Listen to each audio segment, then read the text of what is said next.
Hi.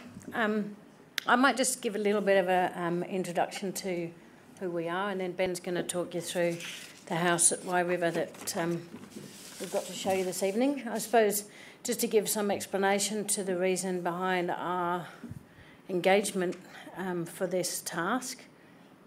Ben and I have a bit of a history of experience in the bushfire building. Myself live in Kinglake and was at home on Black Saturday, and I'm currently sitting on the board or on the panel, or what, I don't even know what we call it, for the new bushfire standards, in amongst all the other secret squirrels. And Ben was directly involved in the process of working for the rebuild during the Black Saturday recovery, and owns himself a property in Wye River for which this house has been designed. So I think that added up to being candidates for the curators for this evening.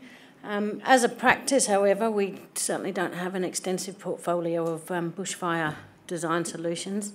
What we are is quite a small practice that likes to consider ourselves quite creative in our design responses, and the project that we're going to show you, I suppose, could be described as a relatively humble response to quite a complicated site and a complicated series of standards. And I suppose that's where we see our strength as a practice. There's some images here that give you an idea of some of our other houses. I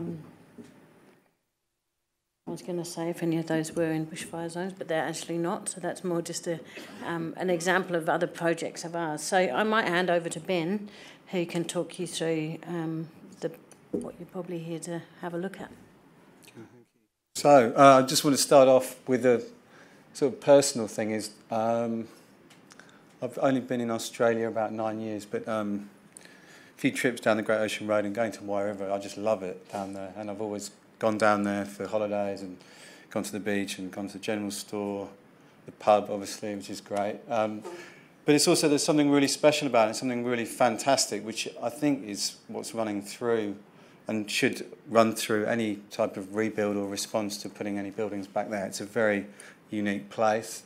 It's effectively a sort of a nestled kind of community on a hillside. And yeah, I think it was the end of last year. I was having a look on realestate.com or one of those things, and this little wedge-shaped bit of land was on there for a very cheap price. And it soon became clear why it was cheaper than a lot of the other ones. It was a really tricky site, and it's on number 28 Carringle Drive, which is at the back, which is sort of on the edge of the sort of there's a nature strip that runs through the middle of that valley. And it's really, really steep as well. So I ended up buying it because I thought, we could take on a challenge and put something on there that might be absolutely amazing, which didn't really need to be a huge building, but to just basically sit on that hill and look out towards the sea was kind of enough. So a little bit more detail on the site itself. As I say, it's a wedge shape. The picture on the left is pre-fire, but gives you an idea of that corridor that runs through Wye River at the back. And there's an existing little driveway. So I think this has a lot of the elements which I think are in all these blocks, which is the driveway access, how you actually access the house, whether it's at the back of the block or the front, and then the siting of new buildings and how they actually can connect to that in a really elegant way without concreting the entire site. So I think the approach with this was one to do with something that's minimal impact, i.e. no cut and fill at all on the entire site. And the other one was the harsh reality of budgets. And obviously it's something that I'm going to be funding. So we're trying to design something that's clever, that we're not going to be on site for a year. We're not going to be doing extensive excavation. So the starting point was to use, I guess, as units to inhabit with shipping containers. You can buy them on eBay for about $3,000, the 40-foot ones, and the 15-foot are kind of about $2,000. So as a starting module, that was an interesting way to start thinking about how this thing would be designed. The other thing that's part of that is then how this thing sits on the site. So the reality is most of the money for the project will be spent on actually the site works, which I will go into in a bit more detail.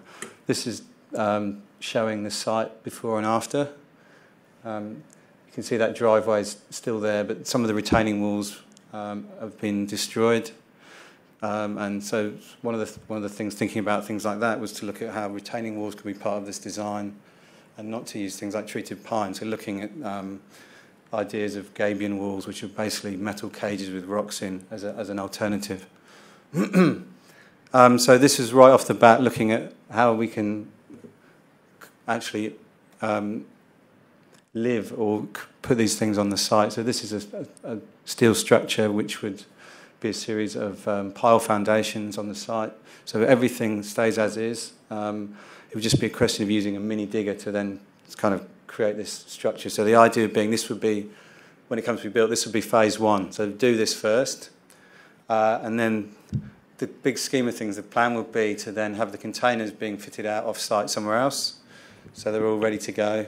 A lorry comes and delivers them at the bottom of the hill, wherever, potentially near the general store, if there's a very nice person that would let me store them there. And then in a day, get this, to use a helicopter to put them on there. So the helicopter hire per day is about 10 grand. So yeah. And this is the plan. It gives you an idea of how small this thing is. And I think, as Edward's more as designers, it's always that philosophy of living with less, or what do you actually need. So this is, I guess, for me. So I'm fairly sure on what it is, but it's basically somewhere to sleep, a fireplace, a view, and toilet. Because it's all about looking out. It's about looking down that hill. It's about that. It's not really about much else. So it's very, very small. That's showing the steel work underneath. And then the other thing which kind of is interesting is shipping containers are notoriously ugly things to look at, right? They're kind of hideous. So thinking then to disguise them so that you can't see the house at all. So from the driveway and from above is to use a green roof along the top, and then on that approach elevation to actually wrap it in a series of tension cables, which could then you could basically grow plants up, so that when you actually driving along Carringill Drive, you never see this house other than maybe the chimney. And these are the drawings. So I suppose the other thing to add to this is we're very fortunate to get a planning permit earlier this year, and it was a BAL 29 rating. So these are the planning drawings which we're showing you. And that's this idea of this sort of kind of camouflaged approach, which I think could be really fun and sort of another way of thinking about Wye River and the site. And a section there. And I guess just some of the materials and things that we're talking about, they're all fairly robust, economical materials, looking at steel cladding, looking at tension cables, looking at gabion walls, and using those in sort of hopefully inventive ways. I think that's probably enough, so thank you very much.